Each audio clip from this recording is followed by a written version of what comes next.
and welcome to the Short Stuff. I'm Josh, and there's Chuck, and it's just us, and that's okay because we're doing short stuff, so let's get started, everybody. Calm down. It's short stuff. That's right. We're going to talk about Martha Mitchell, who was the wife of John Mitchell in the 1970s, who was Nixon's attorney general for a time. And Martha Mitchell was from the South. She was some argue that she was one of the first sort of conservative political pundits because she loved to go on TV, not like a lot of politicians' spouses at the time that kept a lower profile. Yeah. She loved to be on TV and talk about things, and she loved to call in to journalists, maybe have a couple of bourbons and call in to journalists and give quotes. And you think like, oh boy, this sounds like trouble. Eventually it could have been, but they loved her. Nixon loved her because she went out there and said the things that not a lot of people were saying in public at the time that he loved. Yeah, I saw that she was known as the mouth of the South. She was from Arkansas. And one of her quotes was, "I don't believe in that no comment business. I always have a comment." That was basically her guiding ethos, her ethos, one of the two. And she was huge at the time. Like, she wasn't just like, hey, I really like what you have to say to the papers. Way to go when you ran into her at lunch.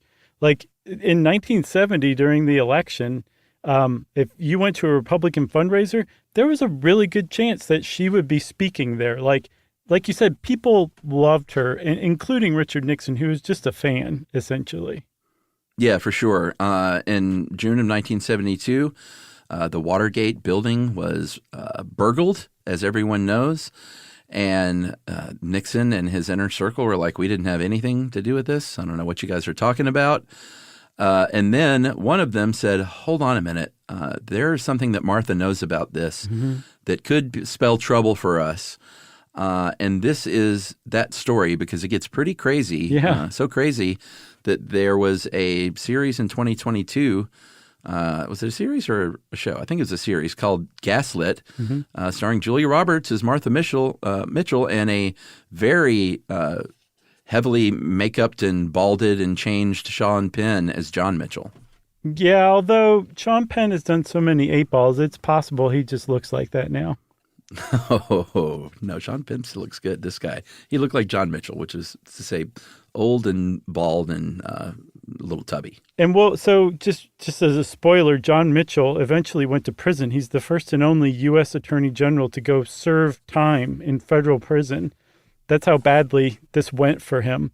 But at the time, after the Watergate break-in, when the Nixon campaign, because he stopped being Attorney General for Nixon and became the head of Nixon's re-election campaign. He ran the committee to re-elect the president, the CRP. Everyone else on the planet called it CREEP instead. Yeah. And so he was running that. So at the time, right after the Watergate break-in, when they were still denying, you can't prove anything.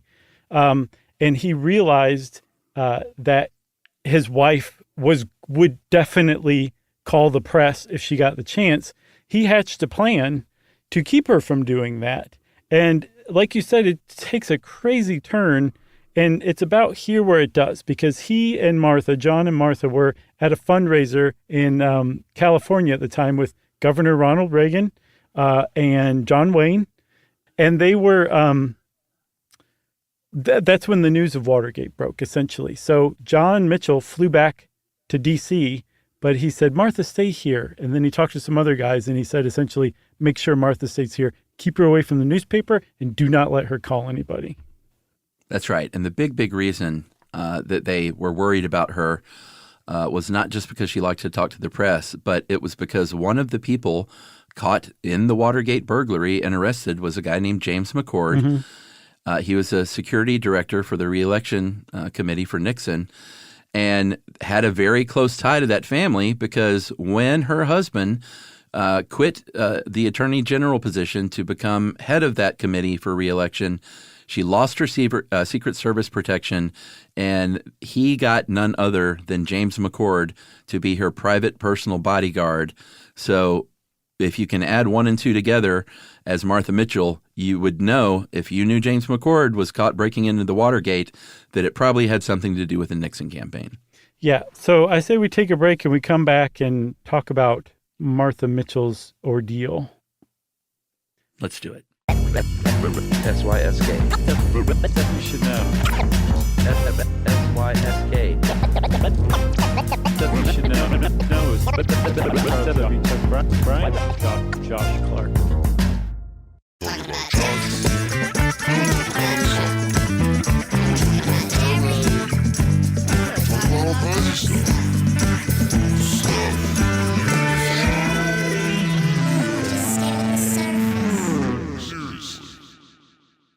Okay, Chuck, so Martha Mitchell is being held in a hotel in luxury, of course. This isn't, she's not like in some rundown hotel. This is a nice hotel, I'm presuming. I don't know why that matters. It does a little bit, but it's unnecessary to say. Well, they didn't take her to like an abandoned warehouse and tie her to a chair. Great. Thank you for saving me. Yeah. And apparently for a little while they were able to keep her away from the news. I mean, this is a time when there was no such thing as 24-hour news networks, and you had to physically get your hands on a newspaper to read the news a lot of times. But eventually she did get a newspaper, and she did read about the Watergate break-in, and she did read that James McCord, her former bodyguard, was one of the people arrested, and she did put two and two together and say, I can't believe this, but my husband and probably Richard Nixon directed the Watergate break-in. Who can I call?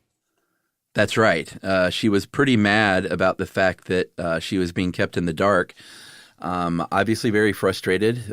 Just watched that trailer, at least, with Julia Roberts, and it got kind of hairy in there. So she starts fuming a little bit and causing a bit of a commotion. I'm not sure if it happened exactly this way, but in the TV show, she called from a bathroom phone, like hotels have bathroom phones sometimes, right there by the toilet. And one of these guys, quote unquote, safeguarding her was an ex-FBI agent named Steve King, burst into the bathroom, ripped the phone out of the wall. She was talking to Helen Thomas of UPI, one of her favorite reporters that she liked to talk to. Mm-hmm. And Helen Thomas hears the line go dead, tries to get back in touch, and then eventually calls John, the husband, who said, that little sweetheart, I love her so much. She gets a little upset about politics, but she loves me and I love her, and that's what counts. When all along what had happened is that Martha was physically tackled and injected with a tranquilizer. Yeah, by a doctor, but still, she was being held down and sedated against her will, which is nuts. Again, under the direction of her husband. Yeah, I mean, it's better than some FBI agent doing it, but sure, a little. I guess so. I do have a huge criticism of this operation, though, Chuck. I don't condone what they did to her, but if they were going to do it, there was a huge step that they missed, which is rent a second hotel room and get rid of all of the phones in the hotel room that Martha Mitchell's being kept in. And if John Mitchell wanted to get in touch with her, he could call the other hotel room and then they could relay whatever message they needed. That was just Bush League amateur stuff, leaving any phone in there if one of the directives was to keep her away from the phone. Yeah, and when they checked in, when they said, well, would you like the paper slid under your door every morning, sir? And they're like, oh, yeah, for sure. Right. That sounds great. Is it free? Because I don't want to pay for it, but if it's free, definitely. Can we get two? Oh, boy. Yeah, they didn't do it right. Martha, and we should say, we're kind of joking here because Martha was not injured or anything like that, but she was held against her will, essentially kidnapped, held against her will, and then gaslit like nobody's ever been gaslit before. Because she eventually was set free. She went right to the press and said, I was detained. I was forced into sedation. And the New York Times ran it on page 25. Mm-hmm. And the Nixon administration painted her as a kind of a crazy lady with a drinking problem. Yeah, I mean, very much so. As a matter of fact, their smear campaign was so far-reaching that when John Mitchell resigned from being the head of Nixon's reelection committee, he said that he needed to spend or wanted to spend more time with his wife and daughter. The Nixon campaign leaked to the press that the real reason he left was because Martha had a drinking problem and was unstable and needed basically constant attention from her husband, which just supported the whole idea that she was just off her rocker talking about being held against her will and sedated. What is this lady even saying? And like who would do that? What kind of administration would do that? what kind of husband would do that too, even, Yeah. you know? And I saw that the articles that they did run were run in the women's pages. I made scare quotes, but that's what they were at the time, like women's interest stuff. And the way that they ran it was essentially not like, can you believe what happened to this woman? It's, hey, get a load of this. These two are a famous married couple and there's trouble in paradise. Right, like gossip. Ugh. Yeah, so this poor lady got dragged through the mud. And we know for a fact that this actually happened because later on, James McCord, her former bodyguard who was involved in the Watergate break-in, he confirmed it. He said this absolutely happened to her. In 1975, he confirmed it. But one of the first things she did was to call on Nixon to resign. She's like, you were involved in Watergate. You need to step down. And all Nixon did was turn the heat up on the smear campaign against her. Yeah, I mean, she seemed like a very, like she may have been into gossip, but she seemed like a very principled conservative because she didn't like this dirty business from Nixon. No, that was huge. She was also a very loyal spouse to the end. She refused to believe that her husband had dreamed this up and that he essentially was dragged into it and had been led astray into dirty politics, like you said. So much so that she testified on his behalf at his federal trial. And yet he still was like, thanks a lot, Martha. See ya. I'm walking out on you. And if you weren't like, wow, this guy's a real jerk already, he gave a quote to the press after he was sentenced to 17 or 18 months in prison. And he said, hey, it could have been worse. They could have sentenced me to the rest of my life with Martha. Oh, God. Can you imagine? And this lady's alive to hear this, to hear her husband say this about her after being that loyal to him, and mistaking who he was for so long.